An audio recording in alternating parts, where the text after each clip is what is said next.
Buenas tardes, profesora Carmen Santos. Es un placer tenerla aquí, participando del proyecto Voces, Memoria y Silencio. Buenas tardes, Angélica. Te agradezco a ti que me hayas seleccionado para ser entrevistada y agradezco a la doctora Vigo y a su equipo el que consideren pertinente mi participación en un proyecto que luce interesantísimo. Muchas gracias. Bueno, para comenzar, ¿nos podría hablar de dónde vienen? Bueno, yo nací en el auxilio mutuo, pero cuando yo nací en el auxilio mutuo, en esa época, mis papás vivían, que soy la hija mayor, vivían en Orocovis. Cercano a mi nacimiento empezó como una serie de mudanzas, porque papá en ese momento era ingeniero agrónomo, que era una época, ¿verdad?, de mucha pujanza de esa profesión. Estudió en Mayagüez y trabajaba en extensión agrícola, creo que en extensión agrícola, y entonces pues los mudaban a muchos sitios. Luego de eso, finalmente, la última lugar donde vivimos en ese cambio, ¿verdad?, de residencia continuo fue en Adjuntas. En Adjuntas es un pueblo que yo tengo recuerdo con mucho cariño. De hecho, mis memorias todavía, quizá yo tenía como 4 años cuando viví allí, pero recuerdo muchas cosas de Adjuntas, mucho cariño, y sobre todo que fue un lugar que mi mamá quiso mucho, y quizás yo creo que eso, ¿verdad?, me inculcó ese aprecio. Aparte que vivían familiares, gente que formaron parte de mi vida afectiva, era toda la vida. Luego de eso nos mudamos, vivimos en San Juan, por el condado más o menos, y entonces ahí ya yo estudiaba, empecé en Lourdes, el kindergarten de Lourdes, que es la calle Mayagüez, y luego en Las Madres, después de Las Madres, el Colegio de las Madres, en Santurce, el Sagrado Corazón. Fui a un año a Corozal, porque en ese año nosotros nos fuimos a vivir a Morovis, y después regresé al internado del Sagrado Corazón, porque para tercer grado yo era muy pequeña para estar interna. Del cuarto y del quinto grado lo hice interna, no sobreviví al internado, y entonces de ahí me cambiaron a la Inmaculada de Manatí. Bueno, después de la Inmaculada acabé yéndome a Europa. En Europa empecé a estudiar turismo, que no terminé. Luego de regreso a Puerto Rico, acabo el bachillerato, termino el bachillerato trabajando en la Biblioteca de Naturales de Facundo ¿Y su Bueso. bachillerato también se enfatizó? Mi bachillerato es la segunda profesión mía en historia. Ok. En historia. Entonces, después de ahí hice mi maestría en bibliotecología.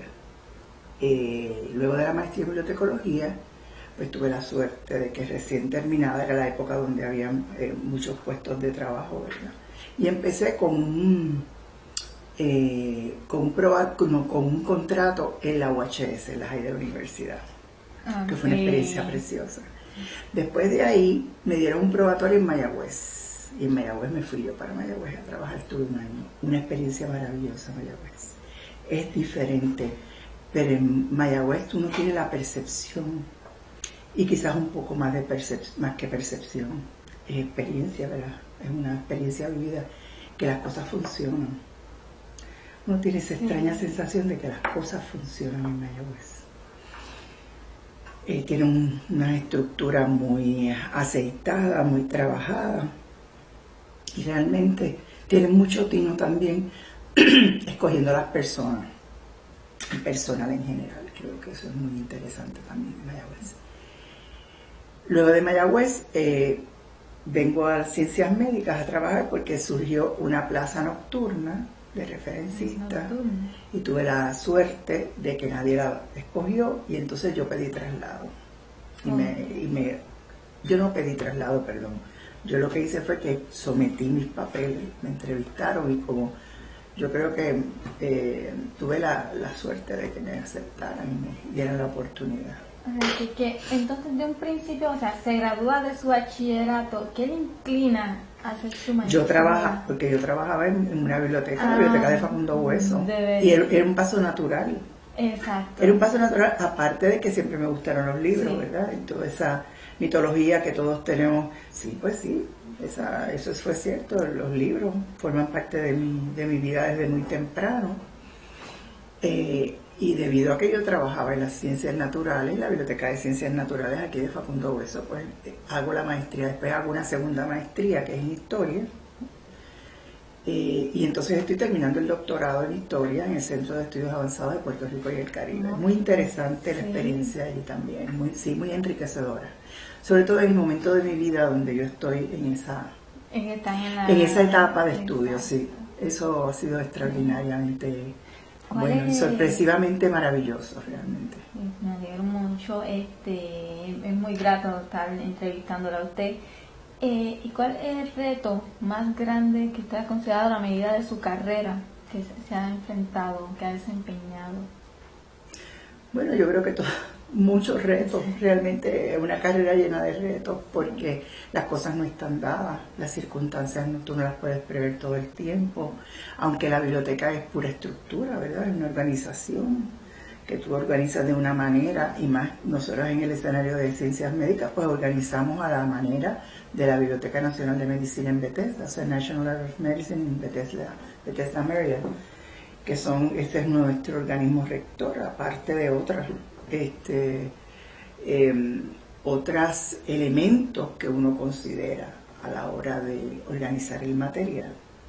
Que ahí vino también mi contacto con la Biblioteca Virtual de Salud de VIREME, de la OPS, de la Organización Mundial de la Salud. Hoy día usted es la directora de la... Hoy día soy la directora de esa iniciativa, sí, en Puerto Rico. ¿Cómo funciona la biblioteca virtual?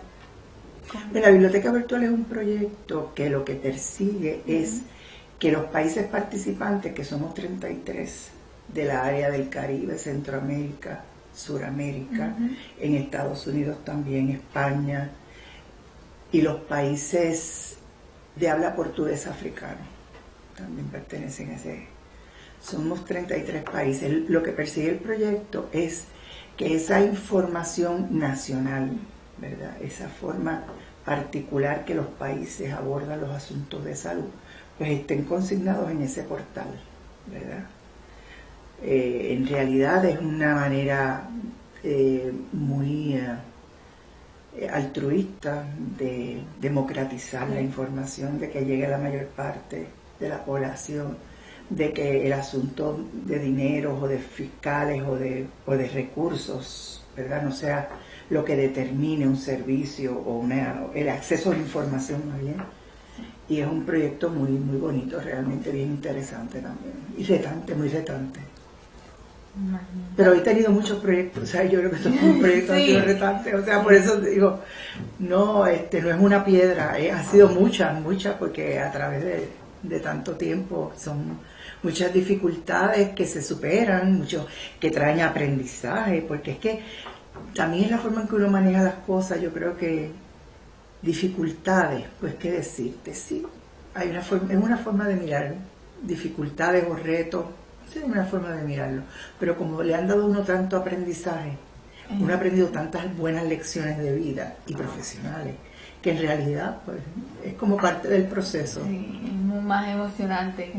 Es un reto, en realidad es algo que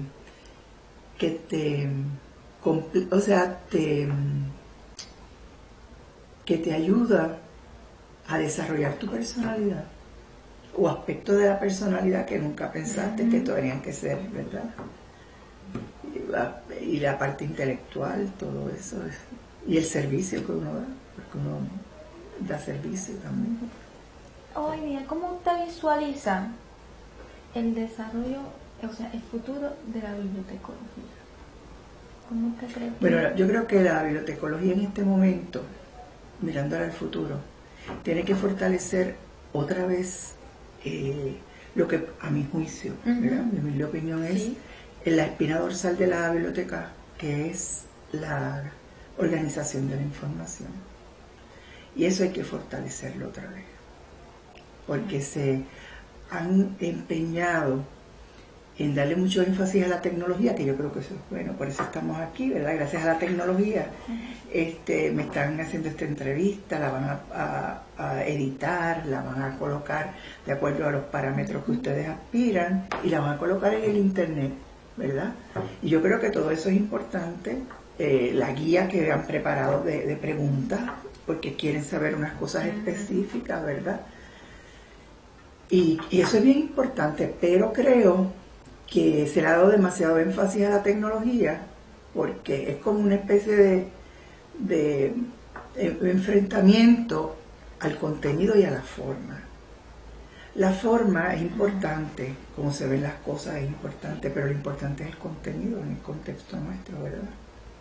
Pero nada, son evoluciones. Yo veo la bibliotecología donde hay un alto componente digital porque facilita muchas cosas, pero con una estructura sólida en la catalogación y la organización de la información. ¿Y qué actitudes considera que debe tener el profesional que esté desempeñándose en esta área? Bueno, yo te puedo hablar de bibliotecas médicas, porque es la experiencia que he tenido en los últimos 20 años, ¿no? Sí. Por lo tanto, estoy más fresca en esa, más reciente. Yo me desempeño en un área de historia, ¿verdad? Yo soy la persona que tiene a su cargo el área de colecciones especiales, las colecciones especiales de la Biblioteca Conrado F. Asenjo.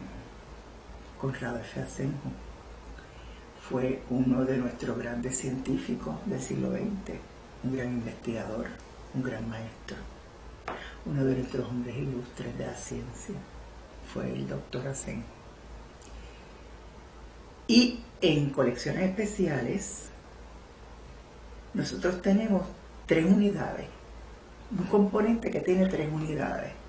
La historia de la salud de Puerto Rico, historia de la medicina, que tiene la colección básica, por llamarlo de alguna manera, de medicina tropical, fue cuando fuimos de la Escuela de Medicina Tropical, ¿verdad? En ese edificio majestuoso que hay frente al mar, frente al Océano Atlántico, perdón, no es el mar, el Océano Atlántico en Puerta de Tierra. Y tenemos también el archivo Bailey K. Ashford. Pues que yo creo que el nuevo profesional de la información tiene que estudiar mucho. Tiene que tener más de una maestría, al menos. Si puede tener 2 mejor. En áreas afines, o no que no sean necesariamente tan afines, sino para que se expanda su conocimiento. Y tiene que buscar un doctorado para estar más preparado para los retos, porque ya hay mucha gente preparada. Y además uno tiene que hacer la diferencia y hacer otras cosas y de evolucionar, ¿verdad?, la profesión hacia otros derroteros que la educación pues te va a ayudar a desempeñarte mucho mejor todo el tiempo, por supuesto. Yo creo en la educación. ¿Considera usted que ha cumplido sus metas? Sí, he cumplido. En eso me siento satisfecha. Sí. Pero siempre tengo otra cosa que hacer, ¿verdad? Sí, eso es algo que tú nunca le pones punto final. Siempre hay otra cosa. No. Sí, pero he cumplido. Me siento satisfecha conmigo misma. Me siento satisfecha de quién soy. Me siento satisfecha de dónde vengo. De quién fue mi madre. Mi padre también. Mi hermano. En realidad sí. Hay mucha satisfacción en mi vida, mucha satisfacción. ¿Hay alguna anécdota sobresaliente sobre su desempeño en las bibliotecas que le gustaría compartir? Bueno, buscar algún desempeño sobresaliente de una misma pues es una cosa un poco difícil, ¿verdad? Por uno mirarse de esa manera. Lo que sí puedo hacer un cuento bibliotecario, que no voy a decir el milagro y no voy a decir el santo. Una vez estábamos en referencia en ciencias médicas. Entonces viene esta compañera toda atribulada porque le estaban pidiendo información sobre las guerras médicas y ella no encontraba nada, que las guerras de los médicos aquí, que es esto, que es esto.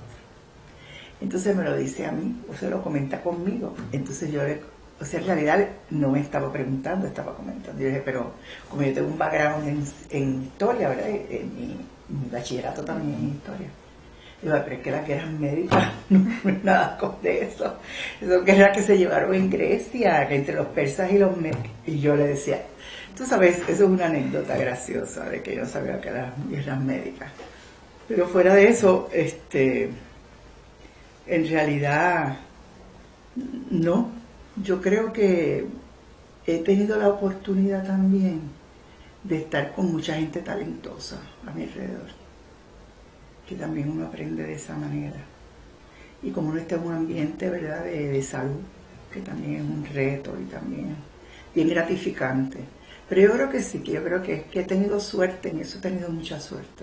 He estado en un ambiente seleccionado, en un ambiente muy cuidado, del que me siento muy orgullosa, me siento parte de él. Quizás lo más gracioso, lo más anecdótico así que puedo decirte, y me perdonan los de Río Piedras, yo me formé en Río Piedras, ¿verdad? Y ahí trabajé como estudiante asistente, como bibliotecaria auxiliar, hice mi bachillerato, mi primera maestría y mi segunda maestría. Pero cuando eso ocurre, yo voy a Mayagüez y cuando llego a Ciencias Médicas, yo tenía un fuerte attachment, un fuerte vínculo con Río Piedra. O sea, yo me sentía de Río Piedra. Entonces yo decía, no te preocupes, Tita, no te preocupes, que un día vas a amanecer de Ciencias Médicas. Y así fue, un día.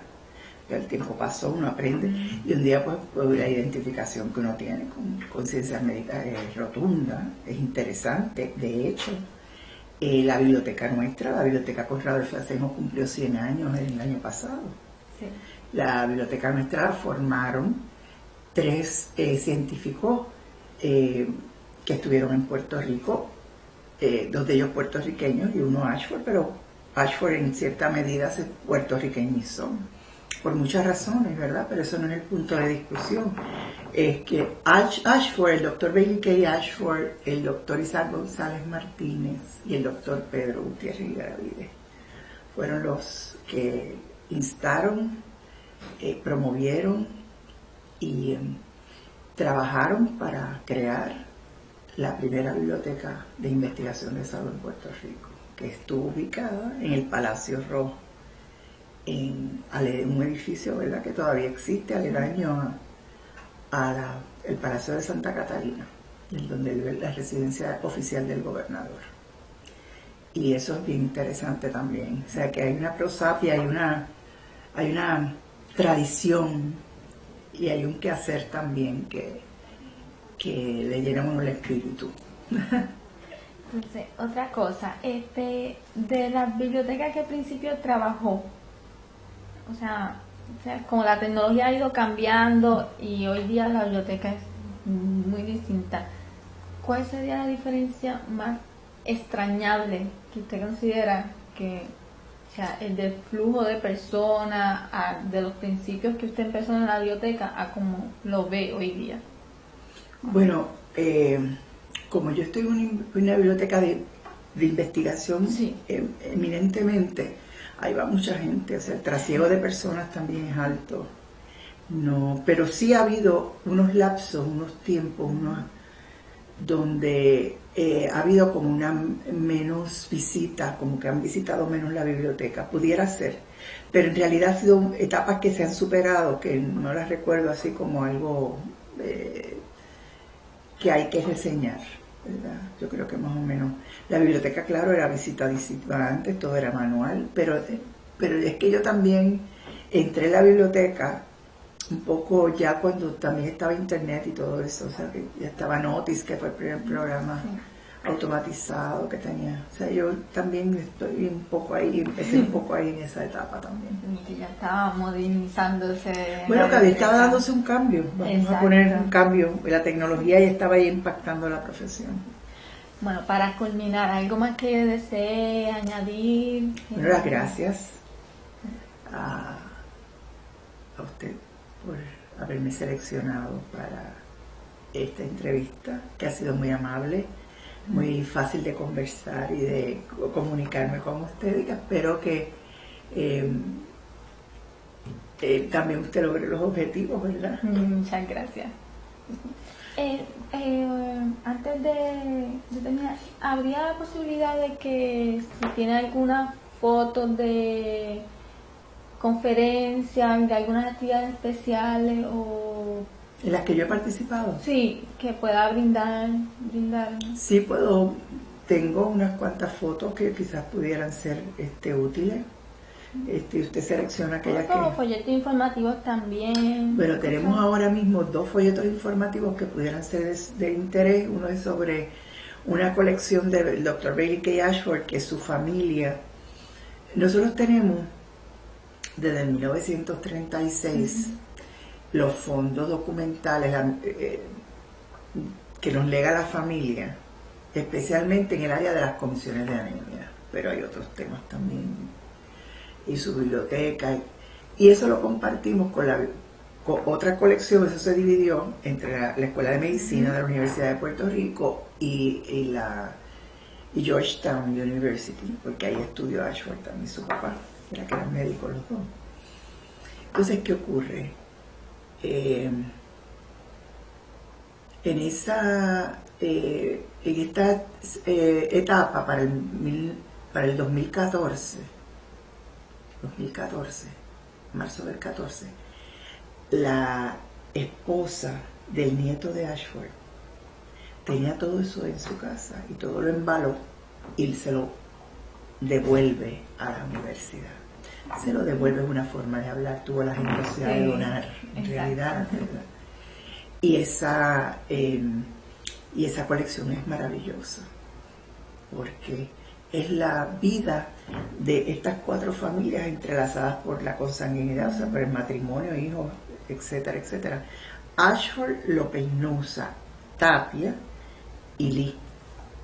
Y entonces ahí hay una serie de documentos extraordinarios del Puerto Rico del siglo XIX, que vienen de la familia de Alejandro Tapia, o sea, y de la colección tenemos los libros personales, las ejemplares personales de don Alejandro Tapia Rivera, los tenemos nosotros allí. Son muchas cosas interesantes, sí, que ha venido. Tenemos muchos materiales que compartir, estamos en muchos proyectos encaminados a dar a conocer ese acervo patrimonial de Puerto Rico. Bueno, pues muchas gracias, fue un orgullo y un placer haberla entrevistado y gracias por su participación en este proyecto. Gracias, muchas gracias, me he sentido muy honrada, muy agradecida también.